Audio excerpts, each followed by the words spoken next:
Assalamualaikum warahmatullahi wabarakatuh. A'udzu billahi minasyaitonir rajim. Bismillahirrahmanirrahim. Alhamdulillahi rabbil alamin.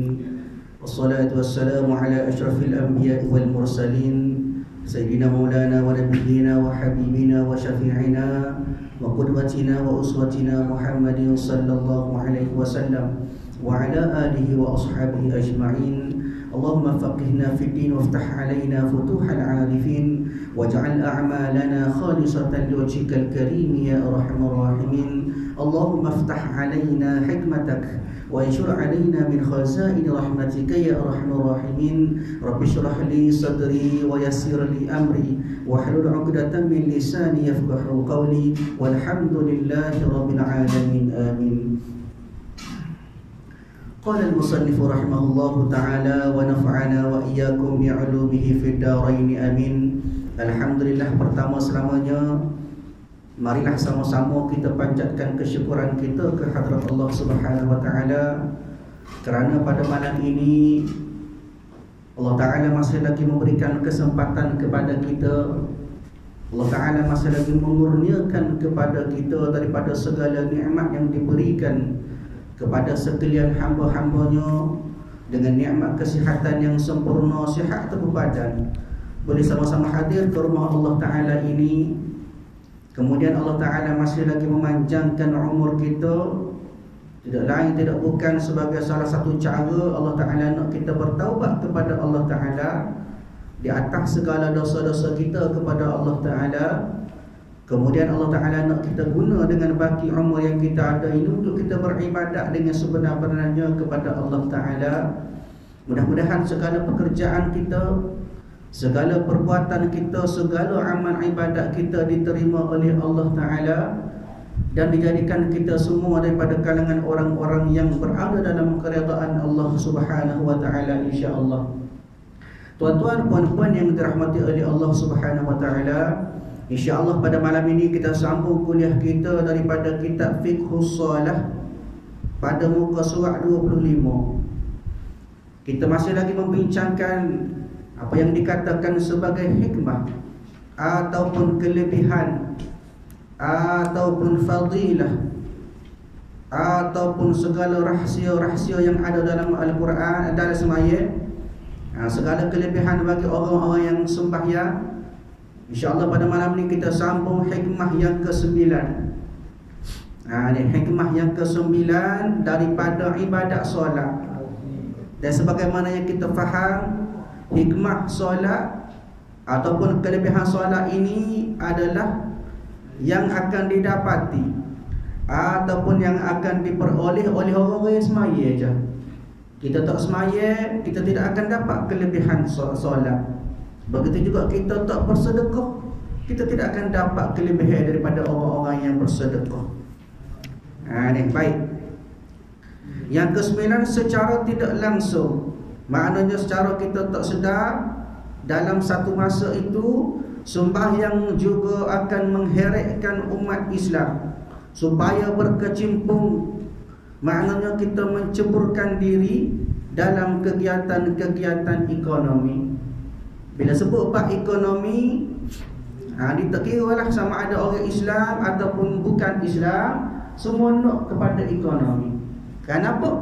Kerana bila sebut ekonomi, maka bermaksud jalan-jalan ataupun kita nak cari harta.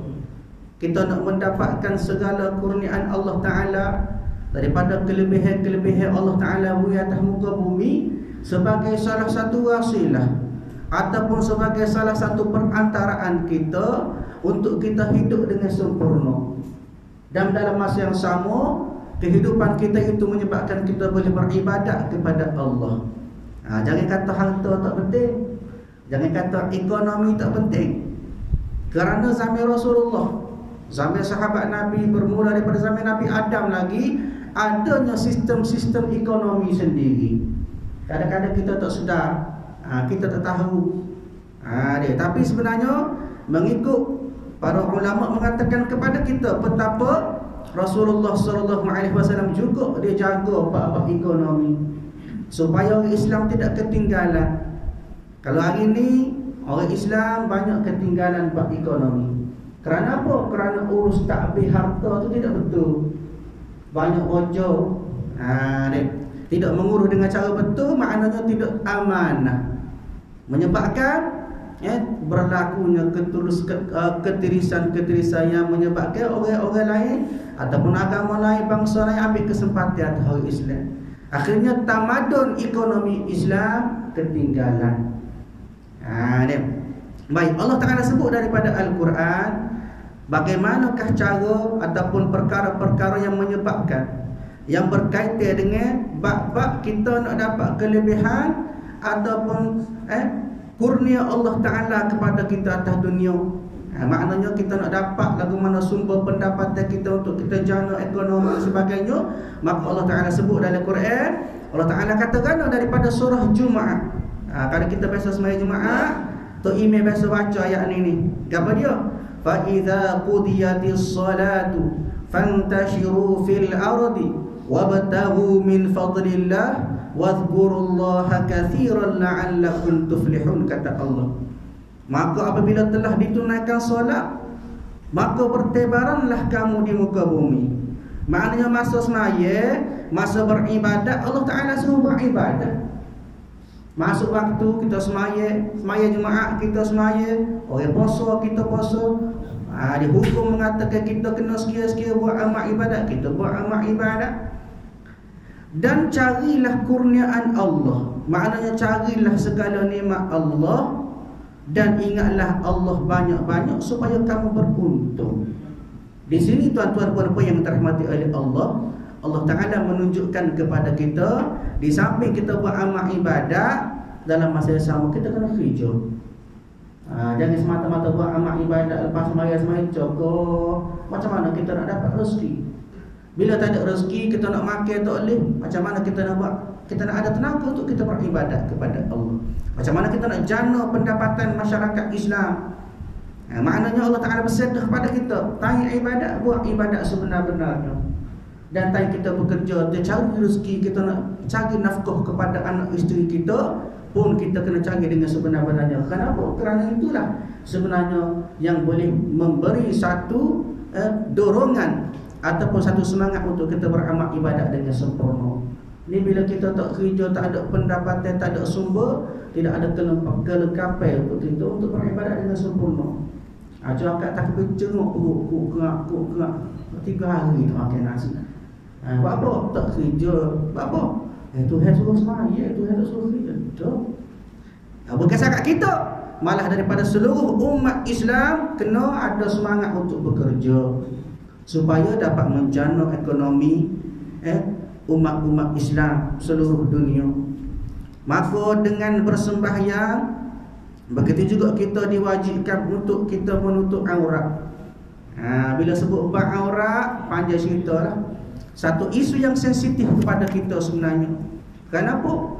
Kerana hari semakin hari, hampirnya kita kepada hari kiamat, dengan kita melihat tanda-tanda yang berlaku akhir zaman, iaitu umat Islam ataupun manusia berlumba-lumba untuk tunjuk aurat. Dia kadang-kadang bakar labuh dah tapi nipis. Kadang-kadang bakar tu tidak menampak ke bentuk tubuh, tapi dalam masa yang sama kadang-kadang berbau-bau pula. Dia jalan sekali hari dah baru bau lagi duduk belakang dia. Itu juga dikira sebagai aurah. Dan mengikut para ulama, kita sebut bab aurat sikit. Kalau lelaki umumnya kita tahu aurat lelaki iaitu antara pusat hingga lutut. Itu aurat lelaki. Semua orang sedia maklum lah. Manakala bagi wanita ataupun perempuan dia banyak sikit, berbeza-beza. Contohnya sesama Muslim, sesama wanita Islam, maka aurat dia kata ulama antara pusat dengan lutut dia. Pusat hingga lutut sahaja, selagi tidak menimbulkan syak ataupun fitnah, sama-sama dia lah. Walau bagaimanapun, aurat sesama wanita dengan bukan Islam. Dia orang perempuan Muslim dengan orang perempuan bukan Muslim. Hal ni kata ulama, terutama daripada jumhur ulama Syafi'i, mengatakan aurat perempuan Muslim dengan perempuan bukan Muslim, maka seperti mana aurat dia dengan ajnabi juga. Dia bagaimana aurat dia dengan orang bukan muhrim, begitulah aurat perempuan dengan perempuan bukan Muslim. Manakala bagi aurat perempuan yang tidak ada pertalian, maknanya bukan muhrim itu. Lagu mana? Iaitu seluruh anggota tubuhnya kecuali muka dan tapak tangan. Begitu juga masa sembahyang. Maka kesimpulan daripada aurat perempuan lain daripada kedua tapak tangan dan muka kena tutup. Tu kalau tidak menimbulkan fitnah. Kalau setengah orang itu dia terlampau comel, comel dah muka dia, wajah dia, maka kata ulama kena tutup juga. Tinggal nampak mata ya. Sebagai mengelakkan fitnah. Begitu juga kalau muka dia tu terlampau buruk, tidak kapun ni lah, kapun ni comel belaka, alhamdulillah. Dia udah muka dia ataupun ditimpa dengan penyakit-penyakit menyebabkan muka dia tu nampak buruk, maka kata ulama kena tutup juga sebagai nak mengelakkan fitnah. Dia. Jadi sebagaimana Allah sebut dalam Quran kepada kita, maka hendaklah kita menyuruh anak-anak kita, isteri kita melabuhkan pakaian. Makna kata tutup aurat dengan sempurna. Biar betul-betul sempurna. Lah ni kadang-kadang hak atas tu comel dah, tudung labuh dengan jubah atau baju, kadang-kadang hak terlepas pandang pada pihak kaki. Begitu ramai manusia perempuan yang tak pakai stocking, rata-rata.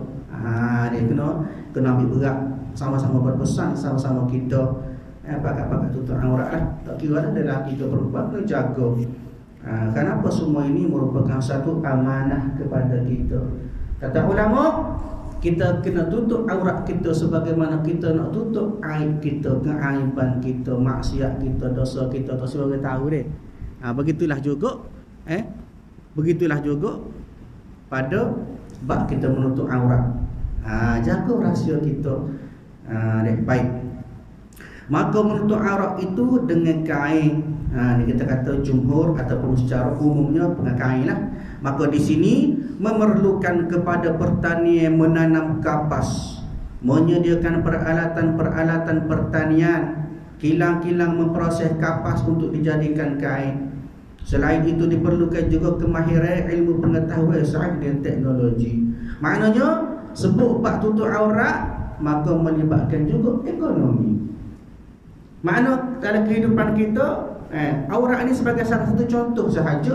Segala gerak kita semua itu melibatkan ekonomi. Cara kerja kita, cara makan kita, cara ibadat kita, mana dengan kain-kain yang menutup aurat, semua itu melibatkan ekonomi yang mana boleh dijana sebagai salah satu kelebihan yang dapat diberikan kepada orang Muslim.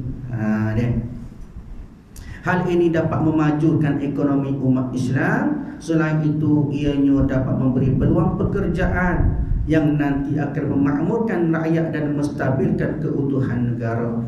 Maknanya hikmah yang ke-9, walaupun kita kadang-kadang tak perasan, sebenarnya dengan ibadat kita boleh memajukan ekonomi umat Islam. Begitu banyak kilang-kilang, kedai-kedai kain boleh jual baju-baju sembahyang, boleh jual kain-kain sembahyang, dia boleh jual sejadah, kelengkapan sembahyang dan sebagainya, kelengkapan untuk kita menutup aurat dan sebagainya.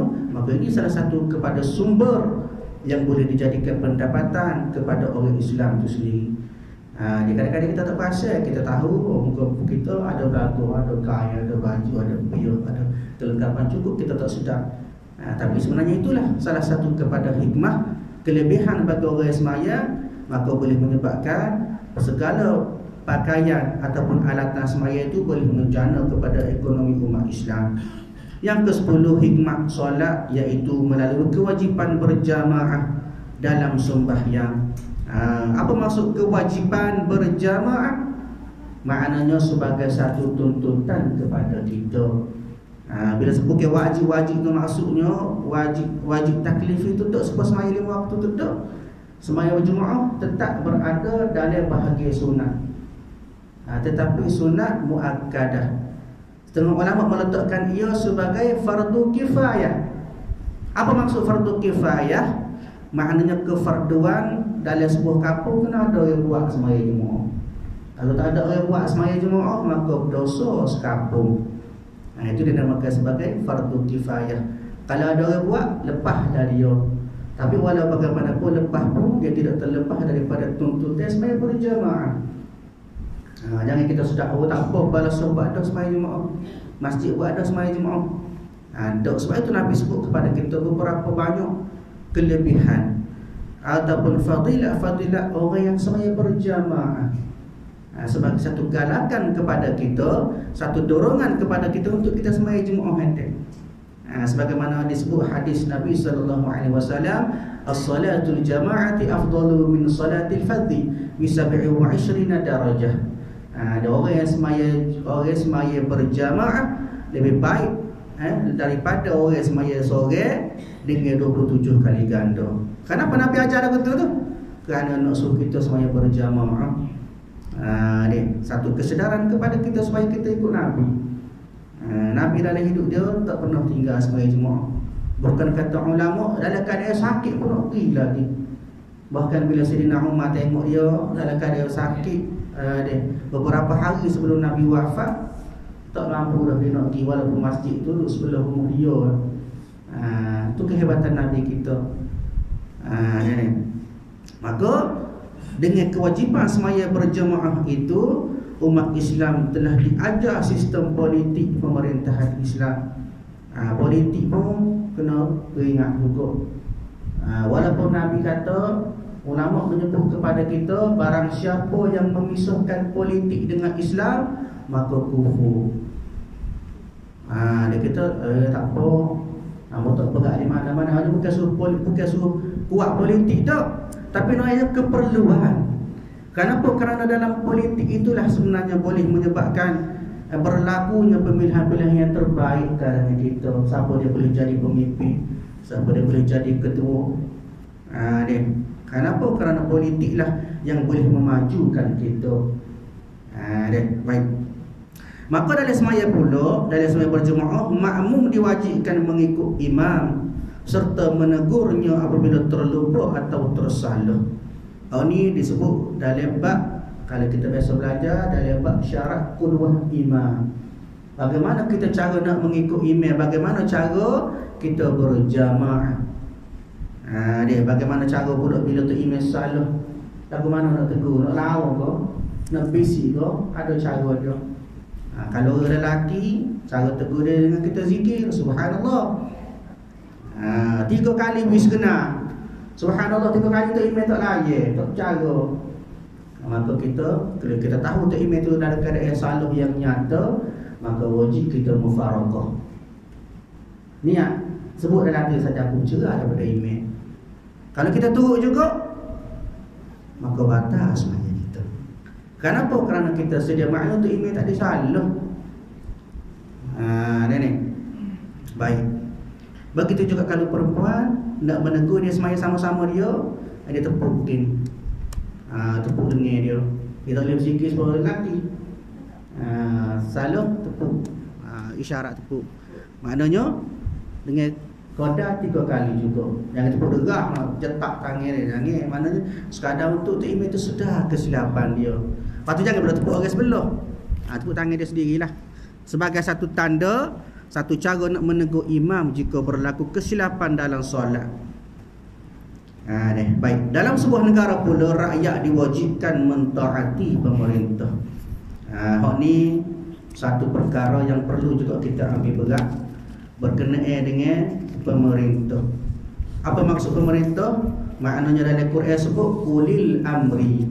Tak kira lah siapa dia jadi pemimpin, dia adalah pemerintah. Allah Ta'ala sebut dalam Quran, contohnya kita ambil satu dalil kepada kita, tajuk kita pada malam ini. Bagaimana Allah Ta'ala sebut dalam Quran, Bismillahirrahmanirrahim, Ya ayyuhalladzina amanu ati'ullah wa ati'ur rasul wa ulil amri minkum. Fa in tanaza'tum fi syai'in farudduhu ila Allah war Rasul in kuntum tu'minun. Sadaqallahul azim. Daripada surah An-Nisa, Allah Ta'ala sebut kepada kita, wahai orang-orang yang beriman, taatlah Allah. Itu yang pertama. Step dia yang pertama, taat kepada Allah. Wa ati'ur Rasul. Kemudian kita taat kepada Rasul. Kenapa? Kerana Rasul adalah yang membawa perintah Allah. Sebagaimana kalau kita tengok pada hukum ataupun dalam bab usuluddin ataupun dalam ilmu tauhid, apa yang ditarifkan sebagai Rasul, insanun hurrum min bani Adam auhallahu ilaih wa amarahu bitabligh. Itu ta'rif ataupun pengertian bagi perkataan Rasul. Apa dia Rasul-Rasul ni? Insanun hurrum, manusia yang merdeka, min bani Adam, daripada kalangan manusia. Auhallahu ilaih, diberi wahyu oleh Allah Ta'ala, wa amarahu bitabligh, dan diperintahkan untuk sabar. Itu Rasul. Adapun Nabi, dia berubah sikit. Walam yu'mar bitabligh, Nabi tidak disuruh menyampaikan. Walaupun dia seorang Nabi, dia tidak Rasul, maka dia tidak disuruh untuk menyampaikan. Jadi Rasul, lepas pada taat kepada Allah, maka taat kepada Rasul sebagai orang yang menyampaikan perkara-perkara ataupun wahyu daripada Allah. Kemudian yang ketiga, wa ulil amri minkum, dan ketua-ketua ataupun pemimpin-pemimpin daripada kamu. Tapi kita tengok juga pemimpin lagu mana. Maka Allah Ta'ala sambung lagi, fa in tanaza'tum fi syai'in, kalaulah kamu berlainan pendapat dengan pemimpin kamu, farudduhu ila Allah war Rasul, kembalikanlah ia kepada Allah dan Rasul. Maknanya ada tersilap faham ataupun ada berbeza pendapat dengan pemimpin, maka kena tengok, rujuklah kepada Allah dan Rasul. Maknanya kalau pemimpin tidak serupa dengan kita, bercanggah pendapat dengan kita, maka tengok kepada Quran. Ayat betul ke tak serupa pemimpin kita ayat? Tu cara dia. Dan war Rasul, kemudian tengok juga kepada hadis Nabi, betul ke tak serupa pemimpin kita ajar? In kuntum tu'minun, jika kamu beriman kepada Allah.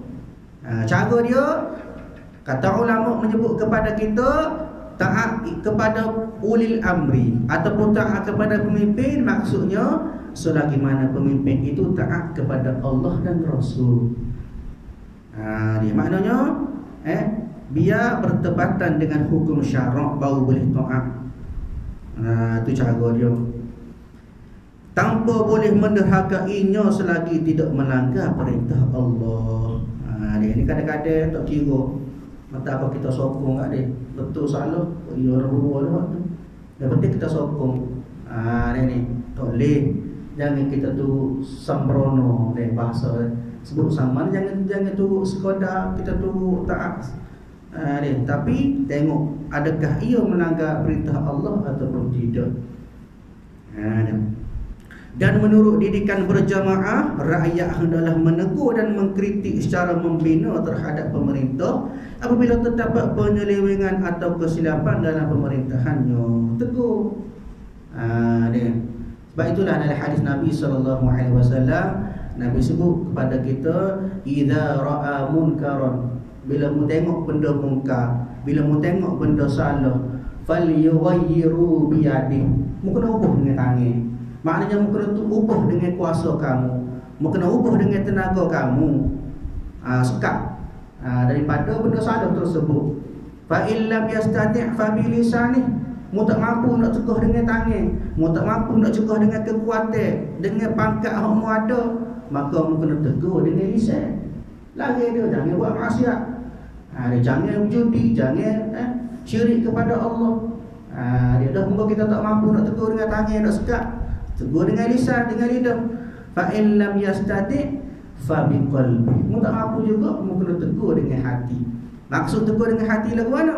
maksudnya kita tidak redha dengan hak dia buat.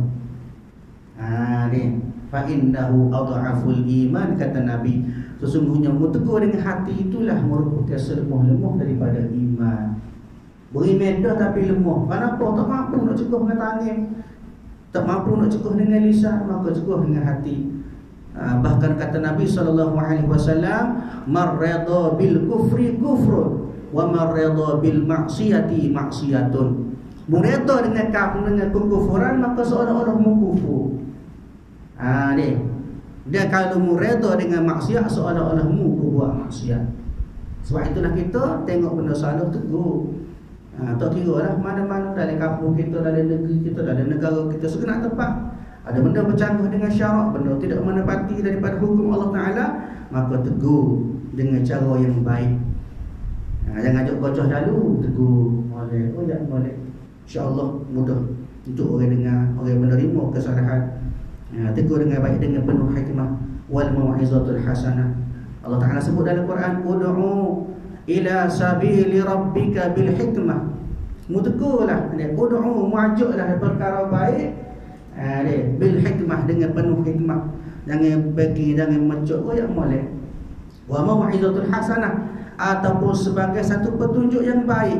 Kita buat benda baik, orang turut kita, maka itu juga merupakan satu teguran kepada orang. Mana tegur secara tidak langsung.